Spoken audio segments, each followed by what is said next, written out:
हम लोग आज 10th के बेसिक मतलब चैप्टर 1 का बेसिक देखेंगे।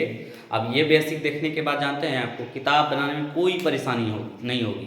अगर आप एक बार इसको अच्छे से देख लेते हो तो शायद कोई परेशानी नहीं होगी। तो चलो देखते हैं। सबसे पहले क्या है ना, 9th में बहुत सारे नंबर के बारे में पढ़ लिए और चैप्टर में आएगा नंबर के बारे में फिर से पढ़ेंगे हम लोग, लेकिन यहाँ जो मेन थीम है उस पर हम लोग फोकस करते हैं। क्या है कि वास्तविक संख्या किसको कहते हैं, ये तो पढ़ चुके हैं। परिमेय और अपरिमेय संख्या के सम्मिश्रण को ही वास्तविक संख्या कहते हैं। इसमें सारा चीज आ गया।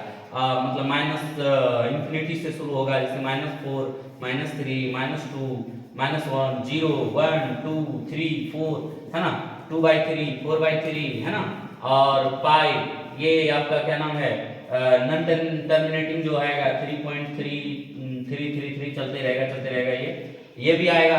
ये हो गया टर्मिनेटिंग। और नॉन टर्मिनेटिंग मतलब ये 2, 3, 4, 5, 6, 4, 6, 7 ये सब चलता रहेगा, उसको कहते हैं नॉन टर्मिनेटिंग। तो ये इसमें सारा नंबर जो आएगा उसको कहेंगे हम लोग वास्तविक संख्या, यानी every number is called real number. ठीक है, संसार की कोई भी संख्याएं हैं सारी वास्तविक संख्याएं हैं, यानी काल्पनिक संख्या को छोड़ करके, इमेजिनरी नंबर को छोड़ करके। ठीक है, अब देखो तो इसमें हम लोग को पढ़ना क्या है, पढ़ना है ये पहला पढ़ना है यूक्लिड विभाजन प्रमेयिका। ठीक है, हम लोग को ये पढ़ना है। और दूसरा हम लोग को पढ़ना है क्या, अंक गणित का आधारभूत प्रमेय। अंक गणित का आधारभूत प्रमेय, ये हम लोगों को पढ़ना है। ठीक है, तो जिसमें कि हम लोगों का पहला क्या है, यूक्लिड विभाजन प्रमेय का। अब देखो चल जाएगा काम। यूक्लिड क्या है, एक गणितज्ञ का नाम है। यूक्लिड किसका नाम है, एक गणितज्ञ का नाम है। ठीक है, विभाजन का मतलब क्या होता है, विभाजन का मतलब होता है भाग देना। विभाजन का मतलब क्या होता है, भाग देना। प्रमेयिका को लेमा कहा जाता है इंग्लिश में। ठीक है, क्या कहा जाता है, लेमा। ठीक है, ये लेमा क्या है, तो सबसे पहले देखो ये दो चीज आपका क्लियर होना चाहिए। एक प्रमेय को हम लोग कहते हैं थ्योरम कहते हैं। ठीक है, और प्रमेयिका को हम लोग लेमा कहते हैं, इंग्लिश में इसको लेमा कहते हैं। ये थ्योरम और लेमा क्या है देखो ध्यान से। जैसे कि पाइथागोरस ने साबित किया कि कर्ण का स्क्वायर होगा लंब का स्क्वायर प्लस आधार का स्क्वायर, ऐसा इन्होंने बोला था पाइथागोरस ने। इसने किसी के सहायता लिए बिना ही ये थ्योरम साबित किया था। ठीक है, यानी किसी के सहायता लिए बिना अगर कोई हम थ्योरम साबित करते हैं तो वो प्रमेय कहलाता है, यानी थ्योरम कहलाता है। कोई भी थ्योरम का उसमें मदद नहीं लिया जाएगा, खुद से साबित करेंगे हम। खुद से अगर हम साबित करेंगे, खुद से साबित करेंगे, बिना किसी हेल्प के साबित करेंगे तो वो प्रमेय कहलाएगा। ठीक है, प्रमेय का लेमा किसको कहते हैं, देखो अगर हम किसी थ्योरम के मदद से, अगर हम थ्योरम के मदद से साबित करते हैं ना कोई भी चीज को, तो वो समझ जाओ क्या है, प्रमेयिका। किसी थ्योरम के मदद से, with the help of any theorem. ठीक है, किसी भी थ्योरम के हेल्प से अगर किसी को साबित करते हैं तो वो प्रमेयिका है। अब प्रमेय किसको कहते हैं, जो खुद से साबित किया गया हो। ठीक है, उसमें किसी भी थ्योरम का हेल्प नहीं लिया गया है, उसको कहते हैं हम लोग प्रमेय। और जिसमें किसी थ्योरम के हेल्प लेकर के साबित किया गया है तो वो कहलाता है प्रमेयिका। ठीक है, तो यूक्लिड क्या है, एक गणितज्ञ का नाम है। विभाजन का मतलब भाग देना, प्रमेयिका का मतलब लेमा होता है। क्या होता है प्रमेयिका तो बता ही दिए। तो यूक्लिड ने ये किसी थ्योरम के मदद से ये साबित किया है, इसलिए इसको क्या नाम दिया है, प्रमेयिका। ठीक है, अब देखो इन्होंने क्या फॉर्मूला दिया था कि जब बोला कि जो दो संख्याएं जब दिया जाएगा आपको तो बड़ा दिया जाएगा, एक बड़ी संख्या एक छोटी संख्या, एक बड़ी संख्या एक छोटी संख्या। तो बड़ी संख्या को बोला कि a मान लो और छोटी संख्या को आप क्या मान लो, b मान लो। जब भी हम भाग देते हैं बबुआ तो हम छोटी संख्या से भाग देते हैं, छोटी संख्या से भाग देते हैं किसमें बोलो, बड़ी संख्या में देते हैं, बड़ी संख्या में देते हैं ना। यानी कि हम a में भाग लगाएंगे, किससे लगाएंगे तो b से लगाएंगे। ठीक है, a में हम भाग लगाएंगे, किससे लगाएंगे तो b से लगाएंगे। ठीक है, तो यानी b से हम भाग लगाएंगे किसमें, ए में, ठीक है। बी से हम लोग भाग लगाएंगे किसमें, तो इसका जो है भागफल क्या आएगा, क्यू आएगा, और शेषफल क्या आएगा, आर आएगा। ऐसा कहा था किसने, यूक्लिड साहब ने, ठीक है। अब इसमें बोला कि ये पहला जो फॉर्मूला था, भाज इक्वल टू भाजक, भाजक गुना भागफल प्लस क्या, शेषफल। ये फॉर्मूला दिया था किसने, यूक्लिड ने। इसको दिया किस रूप में, देखो सर, भाज्य को इन्होंने बोला कि ए बोल दो, भाजक को बोला कि बी बोलो, इनटू भागफल को क्या बोलो, क्यू बोलो, और शेषफल को क्या बोलो, आर। ए बराबर क्या फॉर्मूला दिया, बी क्यू प्लस आर, ठीक है। यहां तक क्लियर है, ए बराबर b q plus r formula दिया, ठीक है। यूक्लिड ने क्या फॉर्मूला दिया, ए बराबर बी क्यू प्लस आर दिया फॉर्मूला, ठीक है। अब इसने बताया कि जब भी हम भाग देंगे, जब भी हम भाग देंगे तो वो भाग जब भी आएगा ना शेषफल, शेषफल जब भी आएगा वो या तो 0 के बराबर आएगा या 0 से बड़ा आएगा, ठीक है। जब शेषफल आएगा 0 से बड़ा आएगा या तो 0 के बराबर आएगा, लेकिन वो छोटा होगा किससे, बी से, यानी भाजक से हमेशा कैसा होगा, छोटा होगा। ये यूक्लिड ने कहा, ठीक है। तो कहेगा यूक्लिड विभाजन प्रमेयिका से कौन सत्य है, ऐसा क्वेश्चन पूछा जाता है। तो 0 से हमेशा बड़ा होगा शेषफल, आर से रिमाइंडर मतलब शेषफल, ये बड़ा होगा हमेशा, और बराबर भी हो सकता है 0 के, ठीक है। और ये भाग जो शेष आएगा वो भाजक से हमेशा क्या होगा, छोटा होगा, ठीक है। तो अब देखो, जब हम किसी नंबर में भाग देते हैं, जैसे मान लो कहेगा कि 4 से भाग देने पर, एनी नंबर में, कोई दुनिया को कोई नंबर में 4 से भाग देने पर शेषफल क्या आ सकता है, शेष क्या क्या आ सकता है, शेष आ सकता है, क्या क्या आ सकता है बताइए। कोई भी नंबर पर अगर हम भाग देंगे 4 से, शेषफल क्या आ सकता है, आप बोलिएगा सर हो सकता है 3 आएगा, नहीं तो 2 आएगा, नहीं तो 1 आएगा, नहीं तो 0 आएगा, है ना। यानी कि 4 तो नहीं ना आएगा, 4 आएगा शेषफल तो 4 से भाग लग जाएगा उसमें। यानी जब भी शेष आता है ना, उससे कम नंबर से शुरू होता है और डिक्रीजिंग ऑर्डर में चलता जाता है, कहां तक, 0 तक। यानी शेषफल आने की संभावना 3 से लेकर कहां तक, 0 तक है। आप जैसे कहेगा कि एक नंबर है 12, 12 से हम किसी को डिवाइड करेंगे तो क्या आ सकता है शेषफल, बोलिए। 11, 10, 9, 8, 7, 6, 5, 4, 3, 2, 1, 0, यही आ सकता है शेषफल, है ना। उससे आगे ना पीछे, शेषफल तो ना आगे होगा ना पीछे होगा, फिर शेषफल उतने तक आएगा। तो यानी कि यूक्लिड ने यही कहा था कि जब जो शेषफल आएगा ना वो छोटा होगा किससे, भाजक से। देखो 4 से भाग दे रहे हैं तो 4 से ये सब छोटा ही आएगा, ये शेषफल जो आएगा, ठीक है। ऐसा कहा था यूक्लिड ने।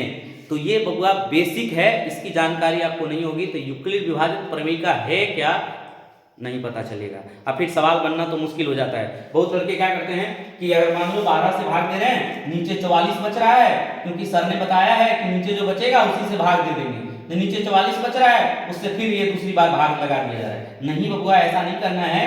पहले देख लो इससे छोटा आ रहा है, इससे छोटा आएगा तभी हम दूसरी बार भाग देंगे, ठीक है। इससे छोटा नहीं आ रहा है, इसका मतलब और एक बार भाग लगेगा यहाँ, ठीक है। 12 × 36, ठीक है। अब लगाओ, यहाँ पर बचेगा क्या, 8, ठीक। अब देखो ये 8 छोटा आया, अब लगाएंगे इससे। तो आपको ये भी चेक करना है, इससे हमेशा भाजक से हमेशा छोटा अगर नीचे आ रहा है तब उसको हम रिमाइंडर बोलेंगे, यानी शेष बोलेंगे। अगर भाजक से छोटा नहीं आ रहा है तो इसका मतलब है कि वो रिमाइंडर नहीं है, ठीक है। अब देखो एक नंबर है जिसको हम लोग निकालने की कोशिश करते हैं, यूक्लिड विभाजन ने क्या बोला था, ठीक है। अब देखो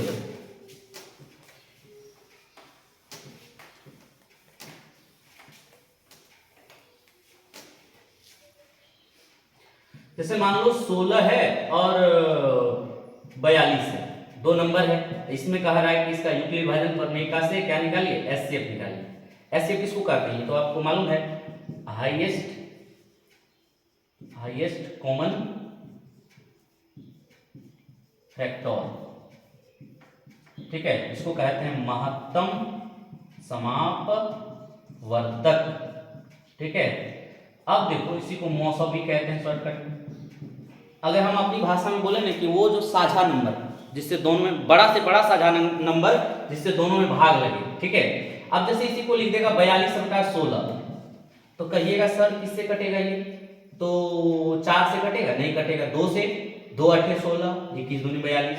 यानी किससे कटा, ये साझा किससे कटा, 2 से कटा ना, तो यानी बड़ा से बड़ा संख्या जो जिससे दोनों में भाग लग रहा है, तो बड़ा नंबर तो सबसे पहले 2 ही था, जिससे भाग लगने के बाद ये बचा, तो यानी कि ये इसका एचसीएफ क्या हो जाएगा, 2 हो जाएगा। इससे भी पता चल रहा है, ठीक है। तो यानी कि वह बड़ा से बड़ा साझा नंबर जिससे दोनों संख्याएं विभाजित होती हैं वो एचसीएफ कहलाता है, हाईएस्ट कॉमन फैक्टर कहलाता है, ठीक है। तो बड़ा से बड़ा साझा नंबर, बड़ा से बड़ा साझा नंबर, ठीक है, जिससे दोनों संख्याएं विभाजित हो, जिससे दोनों संख्याएं क्या हो, विभाजित हो, उसको कहते हैं हम लोग, ये अपना भाषा में हुआ, हम आपको अपनी भाषा में बताएं कि बड़ा से बड़ा नंबर, साझा नंबर जिससे दोनों संख्याएं विभाजित हो, उसको कहते हैं हम लोग एचसीएफ हुआ, ठीक है। अब देखो इसका जब एचसीएफ निकालेंगे 16 से डिवाइड करना होगा हमको, किसमें, 42 में। अब डिवाइड करो तो 16 की 48 ज्यादा हो जाएगा, 16 दूना 32, कितना बचेगा 10। अब इससे छोटा आया ना, यहाँ पर इससे छोटा आया, कोई अंक उतरने वाला भी नहीं है, ये भी चेक कर लेना है कि कोई अंक उतरने वाला है क्या। पहले इसका भाग काम तमाम कर लेना है, चाहे 10 बार कटे 20 बार कटे, इसका भाग तमाम कर लेना है पूरा। उसके बाद जब रिमाइंडर बचेगा, एचसीएफ बचेगा, तब हम सोचेंगे आगे, ठीक है। लेकिन यहाँ कोई नंबर उतरने वाला भी नहीं है, और यहाँ देख रहे हैं कि इससे छोटा आ रहा है, इसका मतलब ये शेषफल है। अब ये शेषफल है, इसका मतलब आप 10 से डिवाइड करेंगे किसमें, 16 में। 10 एकम 10, कितना बचेगा बोलो, 6 बचेगा। अब बताओ 6 से किसमें डिवाइड करेंगे, तो 6 से डिवाइड करेंगे किसमें, 10 में, क्योंकि यहाँ भी छोटा आ गया। अब डिवाइड करके 6 एकम 6, कितना बचेगा 4। 4 से डिवाइड करेंगे किसको, 6 को, कितना बार मिलेगा, 4 एकम 4, कितना बचा 2। 2 से डिवाइड करेंगे किसको, 4 को। 4 से 2 से 4 के बार में, 2 बार में। तो ये देखो पूरा किससे कटा, 2 से कटा, तो इसका एचसीएफ क्या आ सकता है, इसका क्या एचसीएफ आ सकता है, 2, है ना। अब देखो इसका यूक्लिड विभाजन प्रमेयिका से लिखेंगे, यूक्लिड विभाजन प्रमेयिका से, ये वाला लिखना जरूरी है, ये वाला नहीं लिखिएगा तो दिक्कत हो जाएगी। यूक्लिड विभाजन प्रमेयिका क्या कहता है कि a बराबर बी क्यू प्लस आर बोलता है। a कौन है, इसमें a है ये, b है ये, और q है ये, और यहाँ वाला जो बचेगा वो r है, ठीक है। अब देखो जब इसको लिखेंगे कैसे लिखेंगे, 42, तो 16 गुना 32 और 10 42 हो गया। देखो इधर, तो 42 कैसे आएगा, तो 16 गुना 2 और प्लस कितना 10, देखो 16 गुना 32 और 2 10 42 हो गया। अब देखो इसमें भाग दिए, दूसरी बार जब हम भाग दिए किसमें दिए, 16 में। 16 में भाग दिए, किससे भाग दिए बोलो, 10 से दिए, यानी जो शेषफल है वो भाजक बन जाएगा, ठीक है। जो शेषफल है वो डिवाइजर बन जाएगा, यानी भाजक बन जाएगा। अब देखो 10 गुना 1 प्लस 6, अब फिर क्या लिखेंगे, 10 में भाग दिए, किससे दिए, 6 से। यहाँ देखो 6 से दिए, कितना बार में, एक बार में। शेषफल क्या बचा हमारा, 4 बचा, ठीक है। फिर दूसरी बार भाग दिए, किसमें दिए, तो 6 में दिए। 6 में दिए, किससे दिए, 4 से, कितना बार में, एक बार में। कितना शेषफल बचा, 2 बचा। फिर किसमें भाग दिए, 4 में। 4 में किससे भाग दिए, 2 से, कितना बार में, 2 बार में। क्या शेषफल बचा, तो शेषफल प्लस में 0 बचा। देखो आपने भाग कितना बार दिया ये भी देखो, एक बार भाग दिए यहाँ, 2 बार यहाँ दिए, तीसरा यहाँ दिए, चौथा यहाँ दिए, पांचवा यहाँ दिए, 5 बार भाग दिया आपने, गिनो यहाँ पर, पहला, दूसरा, तीसरा, चौथा, पांचवा। कौन ऐसा संख्या था जिससे पूरा डिवाइड हुआ दोनों नंबर, एचसीएफ इक्वल टू क्या हो जाएगा, 2 हो जाएगा इसका राइट आंसर, ठीक है। तो ऐसा आपको बनाना है यूक्लिड विभाजन प्रमेयिका को, ठीक है। और ये वाला बबुआ अगर नहीं लिखते हो तो शायद आपको मार्क्स नहीं मिलेगा। यानी कि यूक्लिड विभाजन प्रमेयिका का जो ये मेन थीम यही है कि इसको अगर आप लिखते हो तभी आपको मार्क्स मिलता है। ये तो रफ वर्क है, ठीक है। इसको कहीं दूसरी जगह भी लिखोगे और इसको लिख दोगे तो मार्क्स आपको मिल जाएगी, ठीक है। लेकिन इसको लिखने के बाद इसको नहीं लिखते हो तो मार्क्स नहीं मिलेगा, ठीक है। तो ये था यूक्लिड विभाजन प्रमेय का। कल हम लोग एनसीईआरटी का क्वेश्चन लेकर आएंगे और सारा फिर क्लियर हो जाएगा, ठीक है। धन्यवाद।